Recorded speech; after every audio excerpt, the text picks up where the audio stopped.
Hace aproximadamente 150.000 años, los hombres dragón, con cráneos enormes, cuencas oculares cuadradas y dientes gigantescos, solían vagar por los bosques helados del norte de China. Sin embargo, no obtuvieron su nombre por los monstruos que escupen fuego, sino por un río donde trabajadores de la construcción encontraron accidentalmente el primer cráneo en 1933, el río del dragón negro. La pieza que salió del lodo del río era grande y estaba casi completa, con un cráneo alargado y un hueso de la ceja prominente. Debió de parecer tan aterrador que el trabajador que lo encontró decidió esconderlo durante años en un pozo abandonado. Antes de fallecer en 2018, les contó a sus nietos sobre su descubrimiento secreto y ellos se apresuraron a ir al hoyo. Los científicos consiguieron el cráneo recién en 2021. Notaron una extraña mezcla de características: un cráneo bajo y ancho como el de los antiguos homínidos, un diente con 3 raíces, algo que rara vez se ve hoy en día, y al mismo tiempo pómulos delicados, que son bastante comunes. Para identificar el hallazgo, un equipo de científicos estudió 95 cráneos, mandíbulas y dientes antiguos de diferentes grupos humanos del pasado. Examinaron cuidadosamente más de 600 detalles en estos fósiles para entender cómo estaban relacionados estos antiguos seres humanos. Luego utilizaron una computadora superpotente para crear miles de millones de árboles genealógicos que muestran cómo evolucionaron estos grupos a lo largo del tiempo.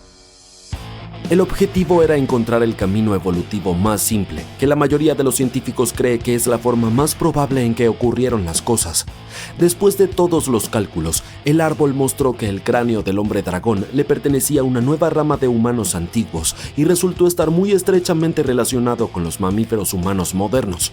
Los investigadores descubrieron que el cráneo le perteneció a un hombre que vivió hace al menos 146.000 años en el este de Asia. En aquel entonces, los seres humanos modernos, u Homo sapiens, vivían junto a otros parientes similares a los humanos como los neandertales y los denisóvanos. El descubrimiento del hombre dragón, u Homo longi, como también lo llaman, podría reescribir la historia de la evolución humana. Podría ser más cercano a los humanos modernos que incluso los neandertales. No teníamos idea de cómo era su rostro hasta ahora. Un científico de Brasil, Cícero Moraes, creó un modelo digital 3D de la cara del hombre dragón basado en su cráneo. Como le faltaban algunas partes, utilizó un cráneo completo de otro humano antiguo, el Homo erectus, para rellenar los huecos. Luego usó escaneos especiales de humanos modernos y chimpancés para determinar cómo encajarían la piel y los músculos en el cráneo. Para que el modelo se viera más realista y con apariencia viviente, el científico también agregó cabello y colores para darle vida al hombre dragón. El modelo final mostró que este tenía la cabeza más grande de cualquier humano antiguo jamás encontrado, con casi 65 centímetros de circunferencia. Eso significa que su cráneo era tan grande como el de un gorila o incluso de un león. Los científicos creen que su generoso tamaño pudo haberle ayudado a sobrevivir los gélidos inviernos de Harbin, donde encontraron el cráneo, y donde las temperaturas todavía bajan hasta menos 16 grados Celsius hoy en día. No todos los científicos están de acuerdo en que el hombre dragón sea una especie completamente nueva o en donde se ubica en el árbol genealógico humano. Algunos expertos piensan que las características únicas del cráneo podrían deberse simplemente a su tamaño, en lugar de ser una prueba de que es una especie distinta. Las personas de la misma especie pueden verse diferentes según su edad, género, dónde vivieron y la antigüedad del fósil. Algunos científicos lo comparan con otro cráneo encontrado en China, el cráneo de Dalí, que es considerado parte de otra especie ya bien estudiada, el Homo daliensis. Luego está el misterio de los denisóvanos, un grupo humano antiguo que vivió en Asia durante miles de años pero que dejó muy pocos fósiles. La coincidencia más cercana al hombre dragón podría ser una mandíbula rota hallada en el Tíbet en 2019. Algunos científicos creen que esto podría significar que el hombre dragón es un denisóvano, pero otros no están seguros porque el cráneo de Harbin no tiene una mandíbula para compararlo. Los científicos descubrieron por primera vez a los denisóvanos en 2008, cuando encontraron un pequeño fragmento de hueso de un dedo en las cuevas de Denisova en las montañas Altai. Descubrieron que el hueso le había pertenecido a una niña que tenía entre 5 y 7 años cuando falleció, hace alrededor de 40.000 años. El clima helado en la cueva había mantenido el hueso en excelentes condiciones. Un par de años más tarde, otro equipo de científicos logró extraer ADN del hallazgo. Compararon su ADN con el de los humanos modernos y otra especie humana antigua, los neandertales. Su ADN era similar al de ambos, pero era lo suficientemente diferente como para demostrar que ella formaba parte de una especie nueva de humanos. Nadie sabía de este grupo antes. Los científicos decidieron llamarlos denisóvanos por la cueva donde encontraron su diminuto hueso del dedo. Más tarde descubrieron 3 fósiles más de denisóvanos, incluidos algunos dientes, también dentro del mismo lugar. Los investigadores aún no están seguros de dónde provinieron los denisóvanos, pero una idea es que estaban relacionados con el Homo erectus. Estos fueron los primeros humanos que se parecían mucho a nosotros, con piernas largas y brazos más cortos, lo que los hacía excelentes caminantes. Hace unos 700.000 años, algunos de ellos salieron de África y viajaron hasta Eurasia. Se convirtieron en los tataranietos de los denisóvanos y los neandertales. Hace alrededor de 370.000 años, estos dos grupos se separaron. Los neandertales se dirigieron al oeste, hacia Europa y el oeste de Asia, mientras que los denisóvanos fueron al este, hacia el este de Asia y el sudeste asiático. Algunos denisóvanos incluso llegaron a Filipinas, Papúa Nueva Guinea y más allá. Cruzaron la línea de Wallace que separa Asia de Australia. Más recientemente, los científicos estudiaron el ADN de muchas personas del sudeste asiático y descubrieron que los denisóvanos podrían no haber sido solo un grupo de humanos antiguos, sino 3 tipos distintos. Uno de estos grupos era tan diferente de los otros denisóvanos como lo eran los neandertales. Algunos denisóvanos pueden haber vivido más tiempo que los neandertales, quienes desaparecieron hace unos 40.000 años. Un estudio sugiere que un grupo de denisóvanos vivió junto a los humanos modernos en Nueva Guinea hasta al menos hace 30.000 años y tal vez incluso hasta hace solo 15.000 años. Si eso es cierto, fueron los últimos humanos antiguos en la Tierra, además de nosotros. Este sorprendente descubrimiento es parte de un creciente número de hallazgos que muestran que la antigua Asia estaba llena de diversas versiones de humanos, incluyendo la recién descubierta especie Homo luzonensis en Filipinas. Los científicos ahora se dan cuenta de que las islas del sudeste asiático fueron un punto clave para los primeros humanos. Creen que aprender más sobre los primeros humanos podría ayudarles a comprender mejor las propiedades genéticas de las personas en Indonesia y las regiones vecinas, e incluso mejorar la atención médica en la región. Los investigadores encontraron pistas especiales en su ADN que muestran que los grupos humanos antiguos se separaron hace muchísimo tiempo. Cuando el Homo sapiens viajó desde África, formó familias con otros humanos primitivos y transmitió pequeñas partes del ADN de esos antiguos parientes a lo largo de las generaciones. Científicos aún no saben con certeza por qué los denisóvanos y neandertales desaparecieron, mientras que el Homo sapiens sobrevivió. Una razón plausible es que los neandertales y los denisóvanos vivían en pequeños grupos y cerrados, lo que pudo haber causado problemas de salud con el tiempo. Nuestros ancestros vivían en grupos grandes con más variedad genética, lo que los ayudó a mantenerse más saludables y adaptarse a los cambios. Otra gran ventaja fue que el Homo sapiens tenía sólidas redes sociales. Compartían ideas innovadoras, herramientas y habilidades de supervivencia. Al final, los denisóvanos no pudieron manejar los tremendos cambios que estaban ocurriendo en la Tierra y poco a poco desaparecieron. La ciudad de Atlántida perdida podría haber sido encontrada. 2 investigadores estaban trabajando en las aguas frente a la costa de Cuba cuando descubrieron las ruinas de lo que parecía ser una antigua ciudad sumergida. Eso ocurrió hace unos 20 años y sin embargo nadie habla de ello hoy en día. Es como si las autoridades hubieran tomado la investigación, la hubieran archivado en una sala de alto secreto y hubieran decidido que nadie más debiera saber al respecto. ¿Pero por qué? Bueno, te lo voy a contar. En el año 2001, Paulina Seletsky, una ingeniera marina, y su esposo Paul Wensweig fueron contratados para explorar las aguas frente a la costa occidental de Cuba. Tenían 2 objetivos principales: buscar naufragios antiguos con posibles tesoros como oro y joyas, y localizar valiosos depósitos de petróleo y gas natural en las profundidades del mar. Para ello usaban un sonar que es como un radar basado en sonido. Envían ondas sonoras bajo el agua y cuando esas ondas golpean algo, como un barco hundido, rebotan. Este sistema puede determinar dónde y a qué distancia se encuentra el objeto solo escuchando el eco. Entonces la pareja estaba escaneando el fondo del mar con este equipo a más de 650 metros por debajo de la superficie y luego, de la nada, encontraron algo mucho más interesante que oro o petróleo. Encontraron piedras, no cualquier tipo, sino piedras enormes y perfectamente distribuidas, algo así como una versión en miniatura de la pirámide de Chichén Itzá. o aún mejor, como un montón de pequeños Chichén Itzá sumergidos. ¿Sí? ¿Vieron eso? O al menos creen que lo vieron. La cuestión es que el sonar no funciona como una cámara. Definitivamente no graba videos ni toma fotos reales bajo el agua. Lo que hace es crear imágenes usando sonido. Y esas imágenes suelen ser contornos o formas, algo así como un boceto borroso en blanco y negro. Te muestra dónde están las cosas, pero no cómo se ven. Y eso es exactamente lo que ocurrió en ese entonces. El equipo comenzó a producir imágenes de estas estructuras de piedra tan organizadas, y realmente parecía algún tipo de desarrollo urbano. El lugar estaba demasiado organizado y simétrico para tratarse de rocas al azar, pero también sonaba muy bueno para ser verdad. Este descubrimiento podría cambiar por completo todo lo que sabemos sobre las civilizaciones antiguas en el continente americano, así que los científicos decidieron que sería demasiado irresponsable anunciar algo sin encontrar más evidencia primero. Y por eso decidieron regresar a ese mismo lugar. Esta vez enviaron un vehículo operado a distancia bajo el agua para realmente ver lo que sucedía bajo el mar. ¿Ves? Este robot era como un camarógrafo submarino. Y sí, lo confirmó. Había algo extraño allí abajo. Parecía una ciudad antigua hecha de enormes bloques lisos de granito. Estas rocas medían unos 3 por 10 metros. Algunas tenían formas de pirámide, otras eran circulares. Algunas parecían haber sido cortadas deliberadamente y luego apiladas unas sobre otras, mientras que otras parecían aisladas del resto.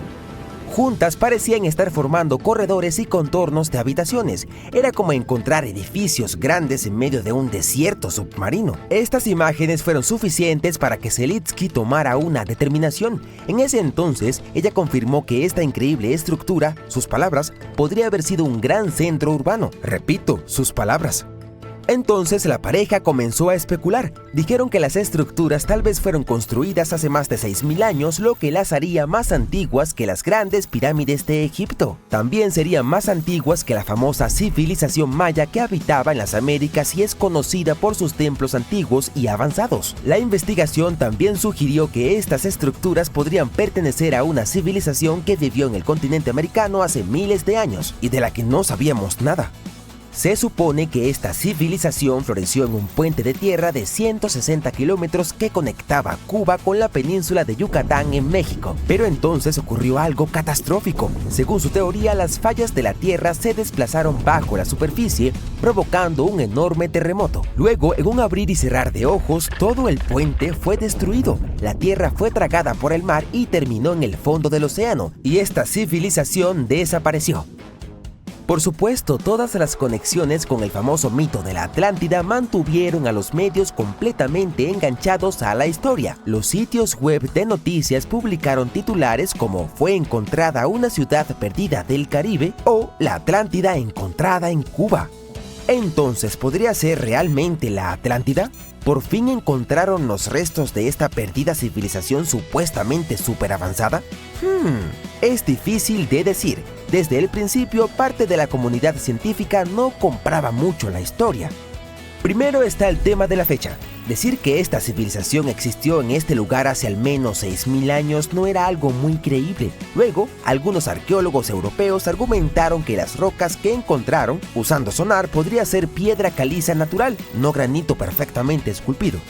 Y en tercer lugar estaba demasiado profundo. Incluso con toda la teoría de las fallas de la Tierra que se abren y se tragan todo, todavía es difícil explicar cómo una ciudad entera terminó tan profundamente en el océano. Para comparar está Heracleión, una ciudad portuaria egipcia antigua y real que se sumergió. Hoy en día está a solo unos 6 metros bajo el agua, pero esta supuesta ciudad de la Atlántida se encuentra a profundidades de entre 600 y 750 metros. ¿Ves la diferencia? Se piensa que habría llevado alrededor de 50.000 años que estas estructuras de piedra se hundieran hasta la profundidad donde se dice que fueron encontradas. Y según los expertos, ninguna de las civilizaciones conocidas de hace tanto tiempo tenía la capacidad de construir tales estructuras. Pero para Seletsky sí, era posible. Ella todavía creía en la teoría de la falla para explicar cómo esta tierra terminó en el fondo del océano tan rápido. Los grandes movimientos de las placas tectónicas de la Tierra están acompañados por volcanes y terremotos. Entonces, según ella, es un suceso poderoso y el hundimiento de la isla pudo haber sucedido muy rápidamente. Esta teoría del terremoto también podría explicar por qué algunos de los megalitos del fondo del mar parecen organizados mientras que otros no. Pero para demostrar todo esto necesitaban un robot especialmente diseñado para que bajara allí otra vez y tomara muestras de las rocas y los sedimentos. De esa manera podrían determinar la antigüedad de las rocas e incluso encontrar signos de vida humana como tallados, esculturas o artefactos. El problema es que perforar esas estructuras no es fácil, parecen de granito y perforar granito a esa profundidad bajo el agua es realmente difícil y más que nada necesitaban dinero para hacerlo, mucho dinero. Tal vez nunca consiguieron el financiamiento porque incluso con todo el entusiasmo inicial nunca se reportaron más exploraciones ni estudios y esa falta de seguimiento generó mucha especulación. Algunos incluso se preguntaron si la historia había sido silenciada intencionalmente, como si las autoridades quisieran mantener algo en secreto, como si esta ciudad submarina hubiera sido construida por algún tipo de ser superior extraterrestre y no quieren que lo descubramos. Pero, a decir verdad, el argumento más convincente para afirmar si eso es una ciudad perdida es que la naturaleza supuestamente no podría haber construido algo tan simétrico. Los geólogos intentaron encontrar explicaciones naturales, o al menos ejemplos similares de otras partes del mundo, pero no lo lograron. Aún así, el hecho de que no hayamos encontrado una explicación natural clara no significa que no exista. La naturaleza puede crear cosas bastante sorprendentes e inesperadas. Así que, sinceramente, todo ese argumento de demasiado perfecto para ser natural es un poco débil. Lo más probable es que los expertos no estuvieran convencidos de que se tratara de una ciudad hundida. Y esa es tal vez la razón por la que nadie profundizó en su trabajo. Con el tiempo, el interés se desvaneció, la historia desapareció y el lugar volvió al silencio. Y sin más datos, la verdadera naturaleza de esas formaciones submarinas frente a la costa de Cuba sigue siendo un misterio. Ahora, este malote tenía el tamaño de un husky y tal vez podría pasar por uno, excepto que no tenía pelaje y era el depredador supremo con dientes caninos extra largos en forma de cuchilla. Encantador. Conoce al animal de dientes de sable más antiguo que se haya conocido. Vagaba por la tierra mucho antes que los dinosaurios. Los científicos hicieron la descripción de esta criatura basados en sus fósiles encontrados en la isla española de Mallorca, en el mar Mediterráneo. Hace unos 200 millones de años, ninguno de nosotros estaba por aquí en ese entonces. Aparecieron los primeros mamíferos verdaderos y vivieron justo al lado de los dinosaurios. Pero si retrocedemos aún más en su árbol genealógico, encontraremos un antiguo grupo llamado terápsidos. No se parecían a los mamíferos que tenemos hoy en día, pero contaban con algunas características clave que finalmente ayudarían a definir a los mamíferos. Por ejemplo, los terápsidos tenían aberturas especiales en los lados de sus cráneos para los músculos de la mandíbula y partes de sus mandíbulas luego evolucionarían en los diminutos huesos del oído medio que todos los mamíferos, incluyéndote, tienen hoy en día. Por lo tanto, el nuevo descubrimiento es lo que podría ser el fósil más antiguo conocido de terápsido. El hallazgo, que aún no tiene un nombre oficial de especie, pertenece a un grupo llamado Gorgonópsidos. Esos seres están más estrechamente relacionados con los mamíferos que con cualquier otro animal vivo. Algunos eran tan pequeños como gatos y otros tan masivos como osos polares. Los gorgonopsios tenían algunas características muy similares a las de los mamíferos, como diferentes tipos de dientes para distintas funciones. Pero a diferencia de los mamíferos, estos antiguos depredadores seguían reemplazando sus dientes, incluso sus enormes colmillos en forma de sable, una y otra vez a lo largo de sus vidas. Oye, eso sería útil. Hasta ahora los fósiles de gorgonopsianos más antiguos que conocíamos tenían aproximadamente 265 millones de años. Pero este nuevo fósil es incluso más antiguo, puesto que data entre 270 y 280 millones de años. El hallazgo fue sumamente detallado y completo, incluidos sus afilados colmillos en forma de cuchillo, partes de su mandíbula, piezas de su columna vertebral, costillas, vértebras caudales y huesos de los dedos, además de la mayor parte de una de sus patas traseras. Aunque el cráneo de la criatura no estaba completo, los científicos creen que medía alrededor de 18 centímetros de largo, y el animal en sí habría tenido el tamaño de un perro mediano grande, con un peso entre 30 y 40 kilogramos. Pero además de eso, realmente no se parecía mucho a un perro. Aunque tenía algunas características similares a un lagarto llamado perro lagarto, es completamente incorrecto. Los mamíferos y los reptiles comparten un ancestro muy antiguo de hace aproximadamente 320 millones de años, pero sus caminos evolutivos se separaron hace mucho tiempo.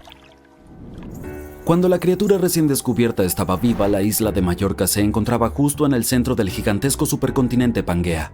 En ese entonces esta área pasaba por estaciones extremadamente húmedas y otras demasiado secas. Los científicos siempre se han preguntado si los momentos decisivos en la historia de los mamíferos ocurrieron en lugares tropicales como este, pero no teníamos los fósiles adecuados para probarlo. Ahora, con el descubrimiento del gorgonopsio más antiguo conocido en Mallorca, las piezas que faltaban en el rompecabezas se están encajando. Parece que algunos pasos importantes en la evolución de los mamíferos podría haber ocurrido en entornos de baja latitud que aún no hemos explorado mucho. El llamado vacío en el registro fósil podría deberse simplemente a que los paleontólogos no estaban buscando en los sitios correctos. El héroe del día no era el único tipo genial conquistando el planeta antes de que los dinosaurios se establecieran. Hace más de 500 millones de años, los depredadores más extraños que jamás hayan existido gobernaban los océanos. El nombre es un poco complicado de pronunciar, así que no lo voy a decir. Bueno, es Anomalocaris, pero literalmente significa camarón inusual. Esta criatura no se parecía en nada a algo vivo hoy en día. Los científicos piensan que fue el primer verdadero depredador ápice, la orca de su tiempo.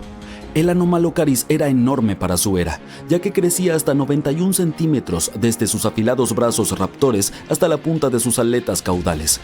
Durante un tiempo todos pensaron que los trilobites eran su alimento principal, pero nuevas investigaciones muestran que no era lo suficientemente fuerte como para romper el caparazón de los trilobites. Así que, en cambio, era un cazador veloz y ágil con una visión increíble que cazaba animales de cuerpo blando que se desplazaban rápidamente por el agua abierta. Otra criatura realmente genial de los tiempos predinosaurios es un pez que podía caminar en tierra. Eso es un truco asombroso. El Tiktaalik vivió en ríos pantanosos que se asemejaban mucho a la selva amazónica actual. Podía crecer hasta 2,7 metros de largo y encontraba a sus presas en ríos y entradas como un cocodrilo de agua dulce contemporáneo. Tenía un cuello flexible e incluso algunas versiones primitivas de pulmones, y gracias a ellos podía sobrevivir tanto dentro como fuera del agua. ¿Por qué peces como el Tiktaalik comenzaron a desplazarse hacia la Tierra hace alrededor de 395 millones de años sigue siendo un poco un misterio? En aquella época, el antiguo supercontinente llamado Gondwana se acercaba a la Tierra que se convertiría en Norteamérica. Este lento movimiento creó numerosos hábitats pantanosos y poco profundos, sitios perfectos para que animales parecidos a cocodrilos prosperaran. Además, estas áreas estaban cerca del Ecuador, por lo que eran cálidas y tropicales. Pero no había mucha comida esperándolos en tierra, así que tal vez se mudaron por razones de seguridad. Había menos depredadores y mejores lugares para poner huevos en comparación con el agua. Las criaturas primero se adaptaron a vivir en aguas abiertas, luego en aguas poco profundas, después en pantanos y orillas de ríos, y solo después de una larga y lenta transición, finalmente pusieron un pie en tierra firme. ¿Y qué tal un 1000 pies del tamaño de un coche pequeño y que pesa tanto como un perro grande? Esta maravilla, el Arthropleura, vivió hace más de 300 millones de años en lo que hoy es Inglaterra. En aquella época, durante el período carbonífero, la atmósfera de la Tierra tenía mucho más oxígeno, más del 26% comparado con el 21% de hoy. Los científicos solían pensar que los altos niveles de oxígeno eran la única razón por la que estas criaturas podían llegar a ser tan grandes, pero luego encontraron un nuevo fósil de una época en la que el oxígeno no era tan alto en comparación con hoy. Lo descubrieron por pura casualidad cuando una roca se partió de manera perfecta y reveló uno de los especímenes de 1000 pies gigantes más completos y grandes jamás encontrados. Este podría haber vivido no solo en áreas pantanosas, sino también en bosques abiertos llenos de semillas sabrosas, nueces y quizá incluso pequeños animales. Existe la posibilidad de que esta criatura no fuera un lento devorador de plantas, sino un depredador que atrapaba lo que podía encontrar.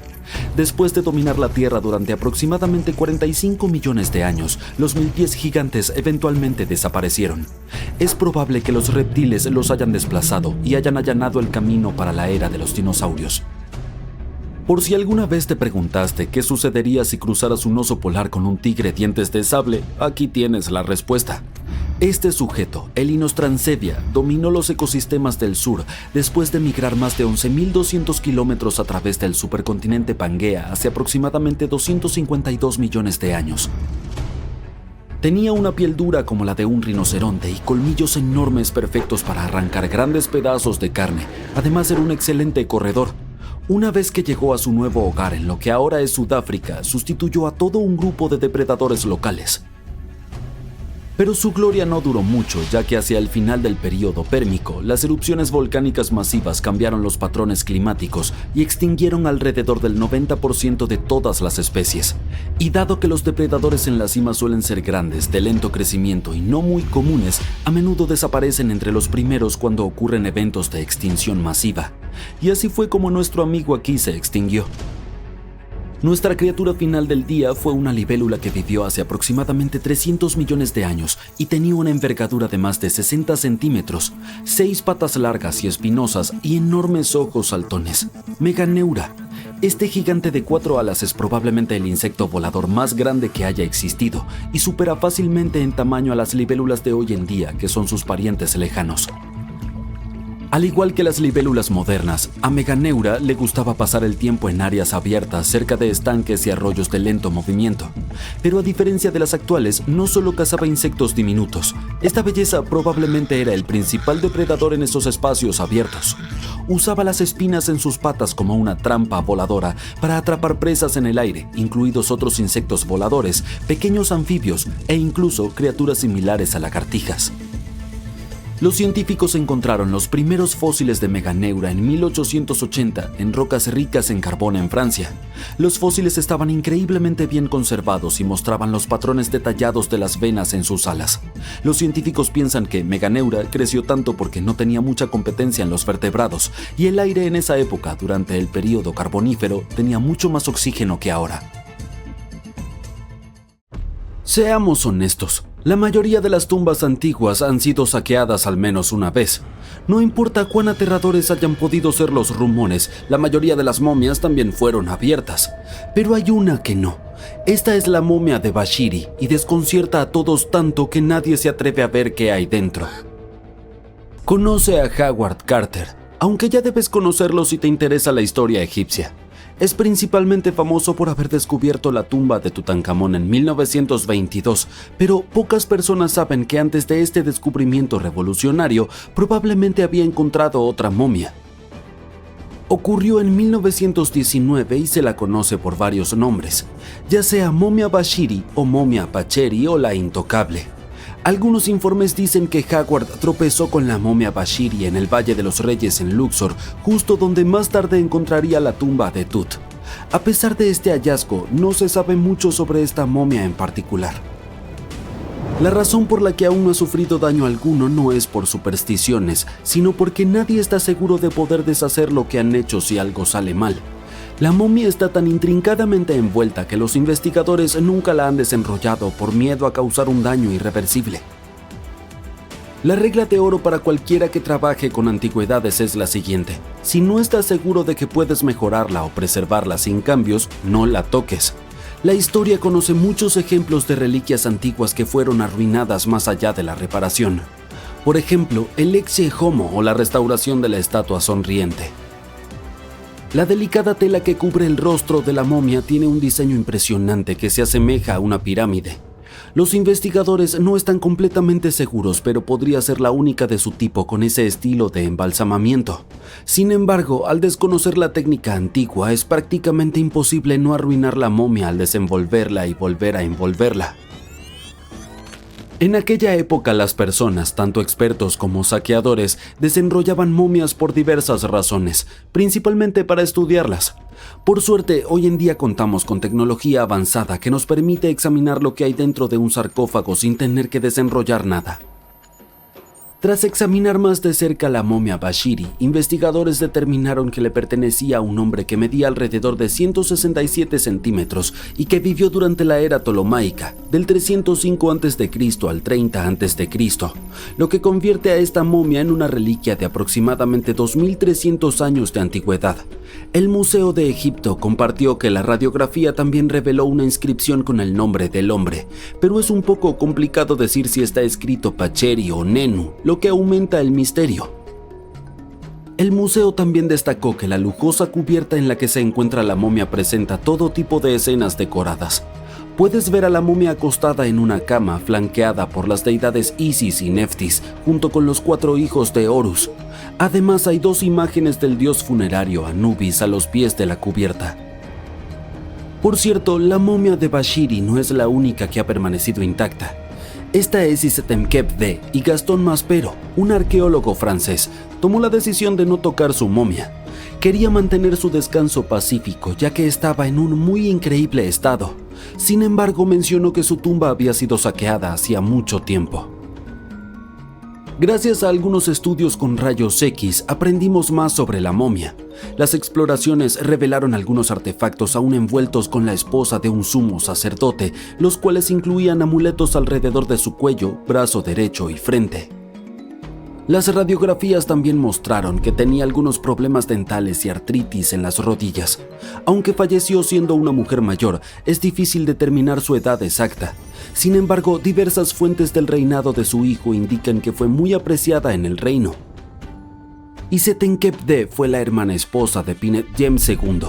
Lo entendiste bien, estaban relacionados por sangre y eran hermanos, pero en ese entonces era bastante común casarse de esta manera para preservar la pureza de la línea sanguínea. Díselo a los Habsburgo. Su búsqueda de la pureza solo condujo a la endogamia y a las notorias mandíbulas de los Habsburgo. Cierto, supongo que no deberíamos juzgar las normas y la moral de los antiguos egipcios, pero lo que podemos afirmar con certeza es que tanto Bashiri como Isetemkep-D tuvieron una suerte increíble de permanecer intactos. Sin embargo, las probabilidades no estuvieron a favor del rey Tut. El trabajo de los investigadores lo afectó gravemente. La tumba en sí fue descubierta en 1922, pero no fue hasta 1925 cuando los sarcófagos anidados durante una excavación fueron abiertos. El sarcófago exterior, mantenido unido con clavijas de plata, se abrió para mostrar otro sarcófago con forma de momia, decorado con vidrio colorido y guirnaldas de flores. Hubo preocupaciones respecto a la momia del rey porque había estado expuesta a la humedad.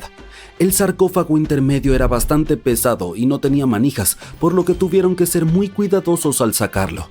Dentro del sarcófago más interno, que era de oro macizo y estaba envuelto en un paño rojo, encontraron la momia real, y todo esto ocurrió el 28 de octubre de 1925.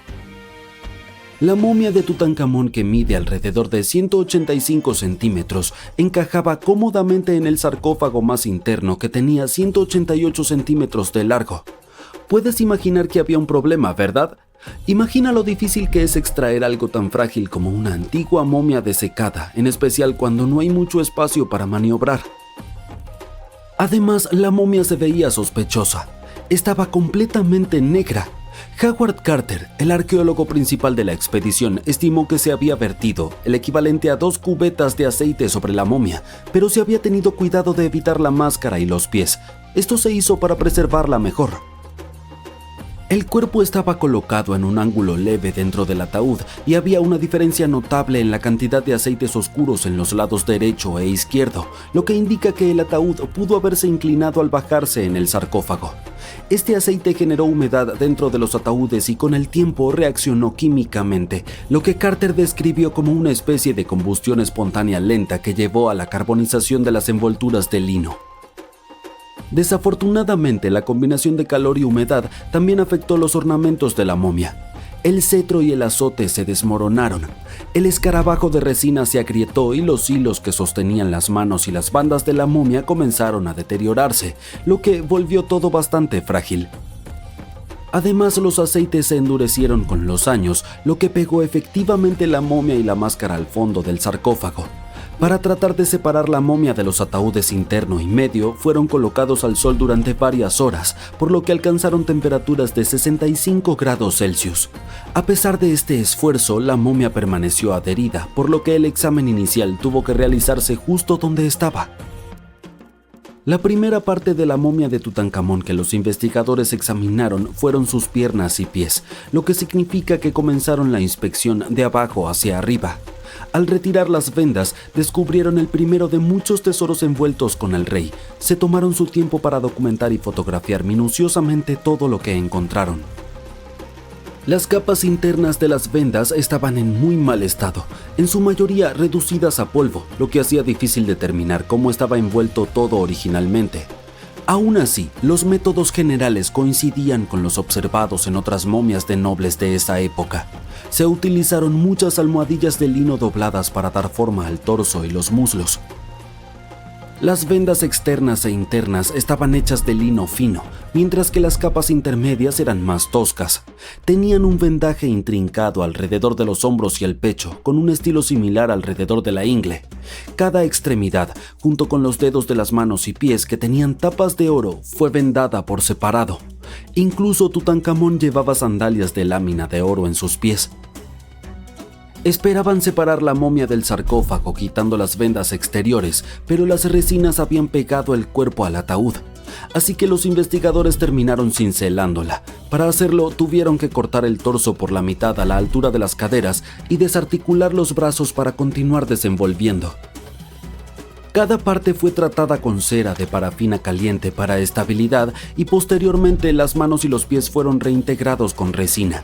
Finalmente emplearon cuchillos calientes para separar la cabeza de la máscara. Para examinar los dientes, se decidió hacer una incisión alrededor de la mandíbula y el cuello, la cual luego fue reparada con resina. Así que, técnicamente, los científicos hicieron todo lo posible por preservar la momia, pero aún así, de alguna manera, terminó con daños irreparables. ¿Qué piensas? ¿Deberían haberla dejado en el ataúd o hicieron lo correcto? Déjanos saber en los comentarios. Haz una elección. 2 pastillas, una roja y una azul. Toma la pastilla azul y nada cambiará. Toma la pastilla roja y verás el mundo tal como es realmente. Una simulación. Sí, ese es el argumento de Matrix. Pero la idea de que estamos viviendo en un mundo virtual podría ser verdad. Y la mejor parte es que puedes liberarte de él. Los científicos lo llaman la hipótesis de simulación.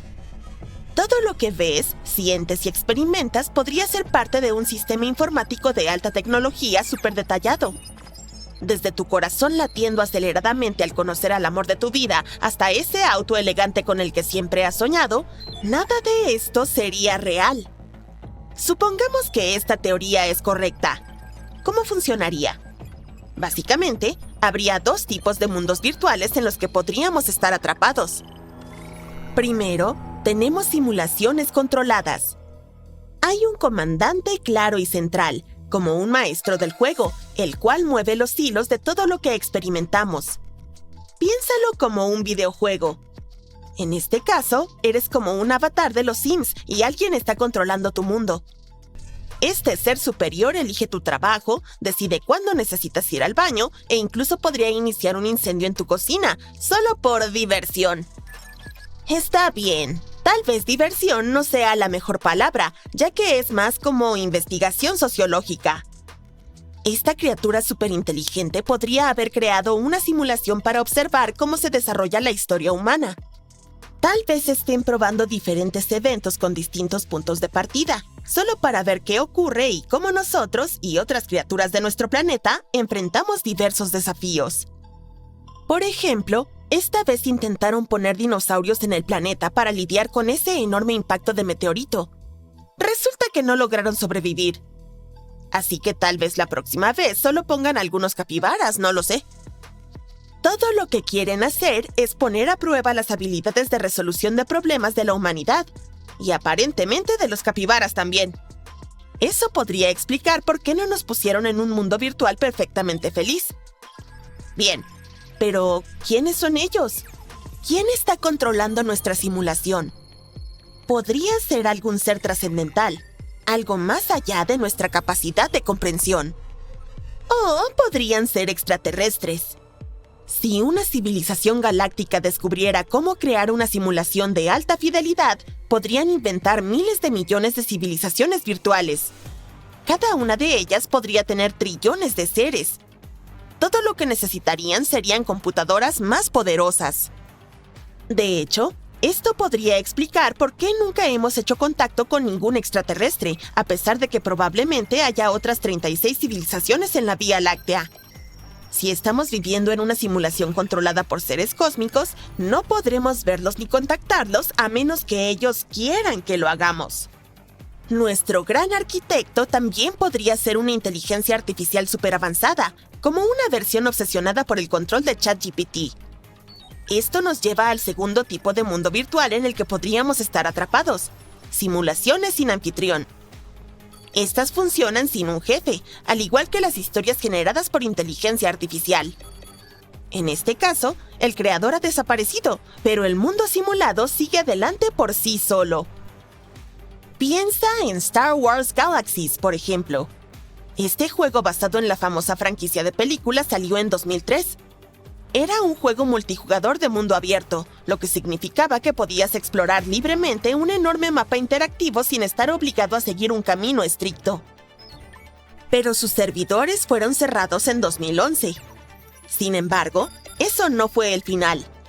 Algunos fanáticos leales todavía lo juegan en servidores privados. El problema es que los desarrolladores dejaron de actualizarlo, y sin nadie que supervise lo que hacen los jugadores, se abren puertas para más fallas. Cosas que van más allá de lo que el juego fue diseñado originalmente y que no deberían estar ahí. Pero el juego sigue funcionando. Ahora, aplica esta situación de Star Wars Galaxies a nuestra realidad. En la teoría de las simulaciones sin anfitrión, el universo es un desorden. Y los humanos son un fallo. En lugar de ser creados intencionalmente, nuestra conciencia y existencia podrían haber surgido por un accidente técnico. Así que podríamos no ser más que un error en el código. Como anomalías atrapadas dentro de una simulación sin dueño, funcionando en piloto automático.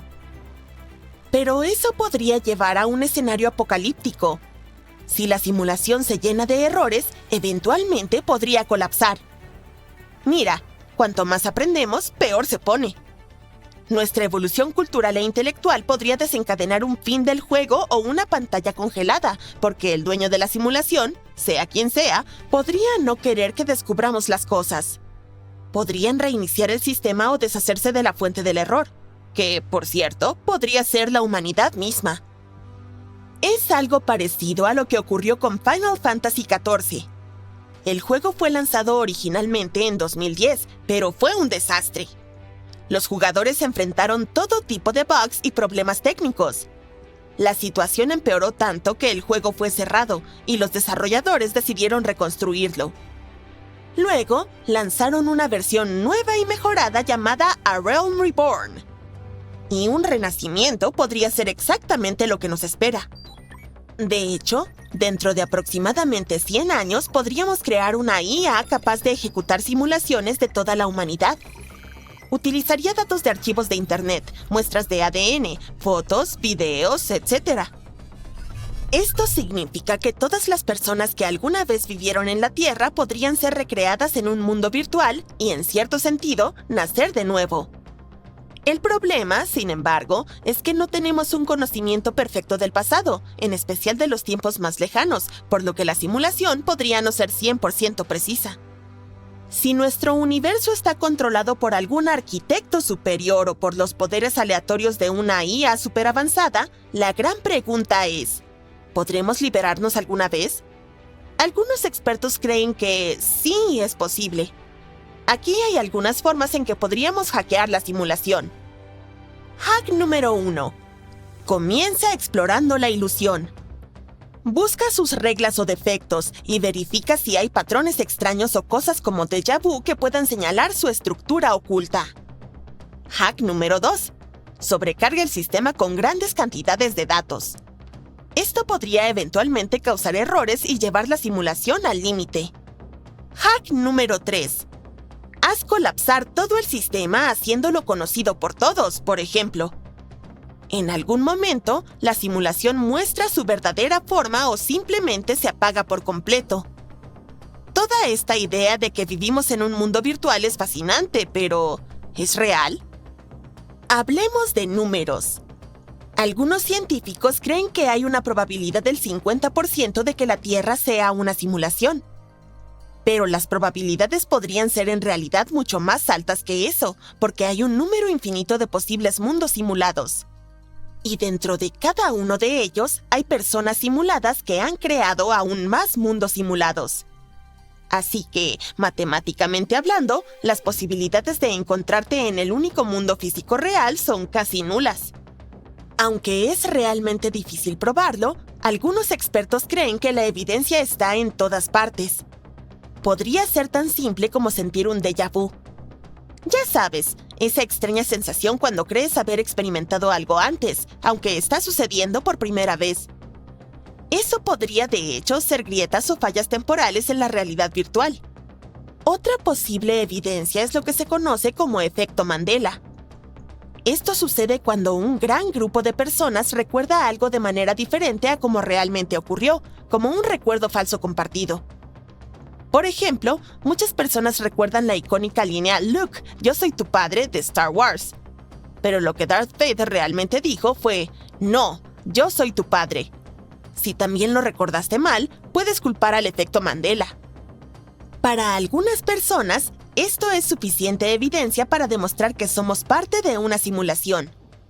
Y aunque todavía no hemos encontrado la pastilla roja, ahora sabemos que no es imposible descifrar el código. Así que, tal vez no sería una mala idea informar a Keanu Reeves sobre esto, solo por si acaso.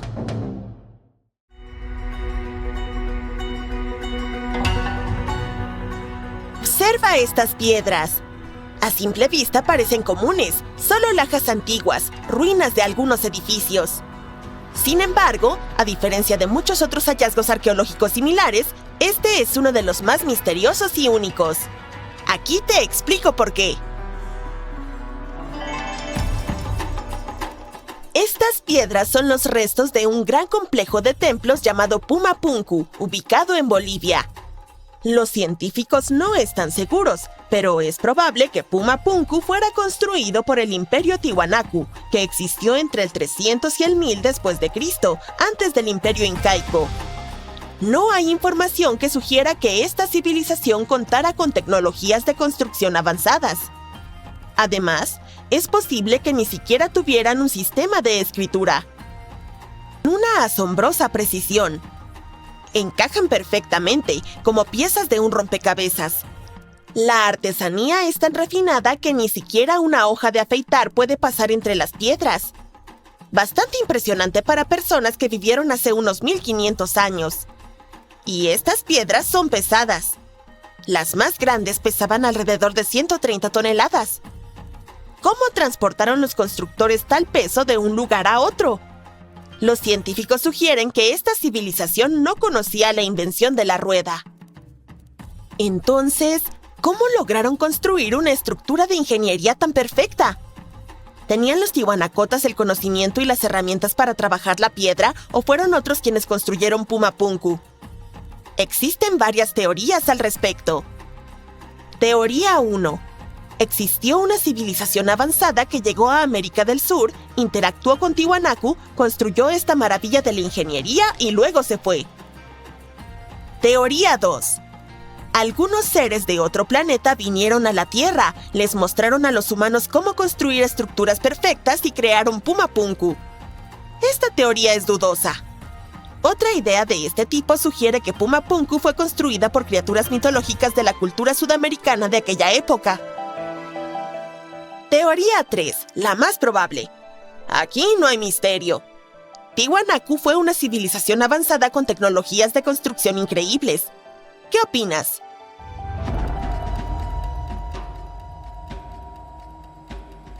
Bien, hemos visto algunas piedras perfectamente rectangulares utilizadas para construir un templo. ¿Qué tal unas piedras completamente redondas para estudiar el cielo estrellado? O para algún otro propósito, no importa. Así que, bienvenidos a Costa Rica. En el sur de este país se encuentran las llamadas esferas de Dikis. Son piedras grandes, pesadas y redondas creadas en la era precolombina, alrededor del año 600. Cada piedra está hecha de un tipo único de roca formada a partir de magma enfriado. En otras palabras, alguien esperó a que una erupción volcánica terminara y que el magma se enfriara, y luego tomó todo este material y talló estas esferas a partir de él. Pero, ¿cómo lograron una forma tan perfecta? Los científicos sugieren que se utilizaron pequeñas piedras para moler y tallar el magma enfriado. Algunos especialistas piensan que las piedras fueron creadas para la navegación. Podrían haber señalado el camino hacia ciertos lugares. Otra teoría sostiene que las esferas de Dikis se usaban para la astronomía. Nadie lo sabe con certeza. Puede que nunca obtengamos la respuesta a esta pregunta, ya que las personas que conocían el secreto de las piedras desaparecieron tras la expansión española. Así que continuemos nuestro viaje. ¿Ves estos adoquines? Los arqueólogos aún no saben por qué están dispuestos a lo largo de un extenso tramo de desierto que cruza Jordania e Israel. Estas extrañas piedras forman una cadena de líneas de 64 kilómetros de longitud y están aquí desde alrededor del año 300 a.C. Como fueron descubiertas por pilotos durante sus vuelos hace unos 100 años, algunos llaman a estas piedras cometas. Una de las teorías más populares sugiere que la gente colocó estas estructuras aquí para atraer a los animales hacia una trampa donde pudieran ser capturados. Al parecer, los cazadores antiguos conocían bien el comportamiento de la fauna y estaban seguros de que los animales de alguna manera caminarían por estas piedras y terminarían en un área abierta con un pozo donde los cazadores podrían realizar su trabajo fácilmente. Piedras lisas y perfectamente rectangulares y cuadradas. Piedras redondas. Trampas de piedra para animales. ¿Qué sigue? ¿Qué tal un lienzo de piedra o una pintura en piedra? Para ver este antiguo artefacto, viajaremos a Glasgow, Escocia, donde los arqueólogos desenterraron una losa de piedra creada hace unos 5000 años. Es la piedra de Cogno. La losa mide 13 por 8 metros, la mitad de una cancha de baloncesto. Y toda esta zona está llena de extraños patrones en espiral que los científicos llaman marcas de copa y anillo. Pero, ¿qué significan? Como es habitual, los científicos no lo saben con certeza. Pero una teoría sugiere que las inscripciones en la piedra están de alguna manera relacionadas con fenómenos astronómicos, como eclipses lunares o solares. ¿Quizás era un mapa estelar? O tal vez las personas solo querían crear una obra de arte. En cualquier caso, hay otro dato interesante relacionado con las marcas de copa y anillo. Los científicos han encontrado dibujos similares en otros sitios prehistóricos alrededor del mundo. Está bien, alejémonos de las piedras misteriosas y observemos otros misterios arqueológicos. Aquí está el orden aproximado del desarrollo de la civilización a partir del año 8000 a.C., según los científicos. Primero, las personas se asientan en un lugar y construyen una ciudad o asentamiento allí. Luego se dedican a la agricultura y después edifican templos. Pero en 1994, los arqueólogos dijeron, ¡no! El orden podría haber sido diferente. ¿Y si los humanos primero construyeron templos para adorar a seres místicos superiores y recién después edificaron ciudades y se dedicaron a la agricultura? Vamos a Turquía, a la zona rural de Göbekli Tepe, donde a mediados de los años 90, unos arqueólogos descubrieron varios pilares de piedra con animales tallados. Esta estructura antigua data del 10º milenio a.C. Bien, este lugar es considerado uno de los sitios de culto más antiguos del mundo. Es muy probable que haya sido construido por cazadores seminómadas que no sabían nada de agricultura, ya que recién apareció en esta región 5 siglos después. Los científicos se preguntan, ¿es cierto que tales estructuras llevaron al asentamiento en la zona? La respuesta a esta pregunta puede ayudar a entender la mentalidad y el desarrollo de la humanidad en muchas partes de nuestro planeta. ¿Te gustaría tener un pergamino con la ubicación de un tesoro marcada? Se podría decir que ya tienes uno. Descúbrelo por ti mismo. Solo busca en Google el tesoro del pergamino de cobre, descarga una foto en alta resolución del pergamino y sigue las instrucciones. ¡Ups! Las instrucciones están escritas en un idioma incomprensible. Los científicos han estado tratando de descifrar este mensaje desde que el pergamino fue descubierto en 1952 en Qumrán, y la respuesta aún no ha sido encontrada. Según una teoría, el pergamino contiene información sobre una gran cantidad de plata y oro. Pero incluso si el tesoro no existe, este artefacto es bastante interesante de estudiar. Fue creado hace alrededor de 2000 años, durante la época en que el Imperio Romano gobernaba el asentamiento de Qumrán. Quizás los lugareños escondieron sus objetos de valor de los legionarios romanos y dejaron un mapa para sus descendientes. Al acercarte a esta maravilla arqueológica, no notarás nada. Pero si te elevas en el aire y miras hacia el suelo, verás unos asombrosos patrones creados por la gente de la cultura Nazca. Este descubrimiento son las líneas de Nazca.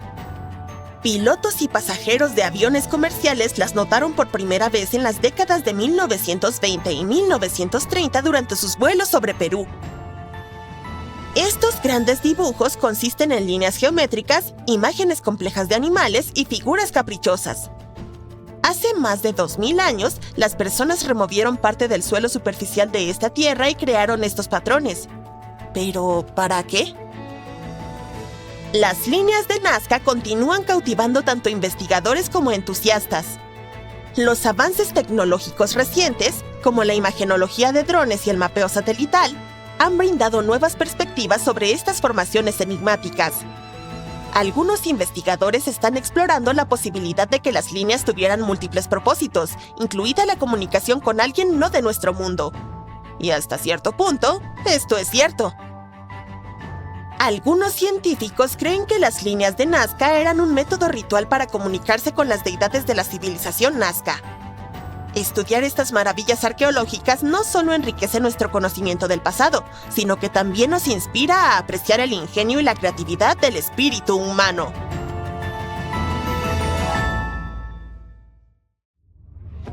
Hagamos un experimento mental juntos, ¿te parece? Ahora, imagina que estás escalando el Himalaya. Sin embargo, estás perdido. Donde te encuentras parece ser un valle aislado. Usaste todas tus reservas de comida y agua y no sabes hacia dónde ir. Estás tan sin energía que ni siquiera sabes si podrás volver a casa. De repente, a lo lejos, ves a un hombre con aspecto de sabio que camina hacia ti. Sin embargo, no puedes evitar cerrar los ojos al ser vencido por el cansancio. Los abres y te encuentras en un lugar totalmente nuevo. El sabio está sentado justo a tu lado. Te dice: «Hola, viajero, y bienvenido a la tierra de los inmortales». Eso suena como el comienzo de una película de Indiana Jones, ¿verdad? Pero, ¿y si te dijera que, según algunas leyendas, creencias y textos antiguos, se dice que tal lugar realmente existe? Textos indios tibetanos mencionan a un sitio llamado Gyanganj, también conocido como Shambhala o Shangri-La, dependiendo de las diferentes culturas. Esta ciudad legendaria es el hogar de seres inmortales y una tierra de iluminación espiritual. Toma por ejemplo uno de sus nombres, Shambhala. Literalmente significa la fuente de la felicidad en el idioma sánscrito. Así que, consecuentemente, uno esperaría que este reino celestial estuviera rodeado por todas las cosas de gran belleza y maravilla, con jardines y otras estructuras poderosas y majestuosas. Las antiguas creencias y mitos afirman que al entrar en Gyanganj, inmediatamente te recordará la estructura de una flor de loto con 8 pétalos. El sitio está rodeado de montañas cubiertas de nieve. Cuenta con hermosas cascadas que desembocan en un lago puro y divino, y sus aguas poseen poderes terapéuticos extremadamente fuertes. Todo el lugar está iluminado por una luz blanca lechosa en todo momento, y esto no se debe ni al sol ni a la luna. También hay plantas fosforescentes que pueden dar luz deseada con comandos de voz. 100 tipos de otras encantadoras flores siguen floreciendo durante todo el año en sus jardines, además de innumerables árboles donde crecen deliciosos frutos. Pero se sabe que hay un árbol que es el más especial de todos, y ese es el de la inmortalidad o el árbol de la vida. Descrito como un cristal resplandeciente, se erige en el centro de Jiangans y une los cielos, la tierra y el inframundo. Sus frutos se asemejan a una forma abstracta del Sri Yantra, un diagrama místico utilizado en el hinduismo que consta de 9 triángulos entrelazados. Sin embargo, a nadie se le permite sacar estos frutos de Jiangans. La única forma de hacerlo es si obtienes permiso de los habitantes de la ciudad. Esto nos lleva a la pregunta de quién vive en esta mágica y mística ciudad. Según las leyendas, Jiangans está habitado por un gran número de maestros avanzados, o en otras palabras, sabios que guían sutilmente el destino del mundo a través de la meditación. Son seres eternos que no se ven afectados por ningún deseo o pena humanos. Su deber es proteger las enseñanzas espirituales del mundo y trabajar por el bien de la humanidad y todos los seres conscientes. También se cree que durante un tiempo de gran caos en el mundo, el 25º gobernante de este Jiangans aparecerá entre ellos para guiar al planeta hacia un futuro mejor. Estos sabios y seres eternos que viven allí son de alguna manera también los protectores de Jiangans. Así que, si estabas pensando en simplemente caminar por este lugar con un mapa en tus manos, lamento informarte que eso no sucederá. En primer lugar, nadie sabe realmente dónde se encuentra Jiangans, al menos no con exactitud. Algunas personas creen que está en un valle remoto en el Himalaya. Otros afirman que se encuentra en una cueva oculta. También hay quienes piensan que está en una cordillera y otros sospechan que está en una meseta aislada. Por lo tanto, la ubicación de la ciudad es un misterio y parece que seguirá siendo así, ya que también se dice que los sabios inmortales que viven en Jiangans camuflan el Valle de los Humanos con una especie de escudo energético. Así que Google Maps tampoco puede ayudarte con esto. Por eso, algunos incluso sugieren, incluido el Dalai Lama, que existe en un plano diferente de la realidad por completo. En algunos de los textos antiguos, en realidad hay unas pocas instrucciones sobre cómo acceder a Jiangans. Sin embargo, se dice que las indicaciones son incomprensibles, como a veces me sucede a mí. Pero vamos a fingir por un segundo que logras descifrar las instrucciones y que los seres inmortales que viven allí están dispuestos a concederte la entrada. Por desgracia, es posible que aún no puedas entrar en esta ciudad cósmica, y aquí está la razón. Se cree que solo los maestros iluminados o sabios que tienen una cierta conexión kármica con ella pueden llegar allí. Entonces, ¿qué hacen los seres eternos de un lugar tan mágico? Recuerda, ellos tienen todo el tiempo en sus manos. Los textos antiguos afirman que Jiangans tiene un centro y 16 áreas destinadas al estudio de 16 ciencias diferentes. Estas incluyen las ciencias solares, planetarias universales, las relacionadas con el tiempo, la ciencia del aire, la relacionada con el sol y la luna, la relacionada con el espacio, la ciencia relacionada con las fuerzas gravitacionales, entre otras. Lo que todas ellas tienen en común es que, para poder aprenderlas, primero necesitas tener un entendimiento muy avanzado de la energía. El nivel de los cursos que se estudian es extremadamente avanzado, y estas enseñanzas son aún desconocidas incluso en estos tiempos modernos. Cada sistema científico tiene diferentes departamentos, y todos estos tienen sus respectivos maestros. Como allí el tiempo no funciona como lo entendemos y la inmortalidad es posible, la mayoría de estos maestros tienen cientos o incluso miles de años. Pueden permanecer en sus cuerpos espirituales, que parecen una masa de luz brillante, mientras sus cuerpos físicos permanecen aparte. ¡Qué escuela, eh! Casi hace que Hogwarts parezca aburrido. ¿Y alguien realmente se gradúa allí? Por supuesto, todas estas historias y misterios sobre Jiangans han atraído a muchas personas de todo el mundo. Se han realizado incontables intentos para encontrar esta tierra de inmortalidad y despertar espiritual, por montañistas y excursionistas, incluyendo al mismo presidente Franklin Roosevelt. Pero, como habrás adivinado, no llevaron a nada. Aún así, había pocas personas como líderes espirituales renombrados, sabios y buscadores de aventuras que afirmaban haberlo visitado. Uno de ellos fue Sri Gopinath Kaviraj, un célebre erudito que fue la primera persona en los tiempos modernos en haber supuestamente encontrado el lugar.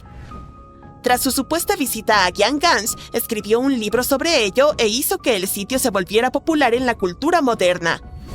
Al leer su libro, muchos otros académicos extranjeros entusiastas se apresuraron a ir a Tíbet para aprender más al respecto, así como intentar encontrarlo. Otra persona que afirmó haber estado allí fue un montañista que se perdió en el Himalaya. Según su relato, después de perderse, tenía hambre y consumió hongos venenosos. Sintiendo una completa desorientación a causa de ellos, tropezó con una montaña con una grieta cubierta de niebla. Luego cayó dentro. Al ponerse de pie de nuevo, se dio cuenta de que estaba rodeado por personas vestidas con ropas extrañas que atendieron sus heridas. Una vez completamente curado, lo escoltaron fuera de la ciudad.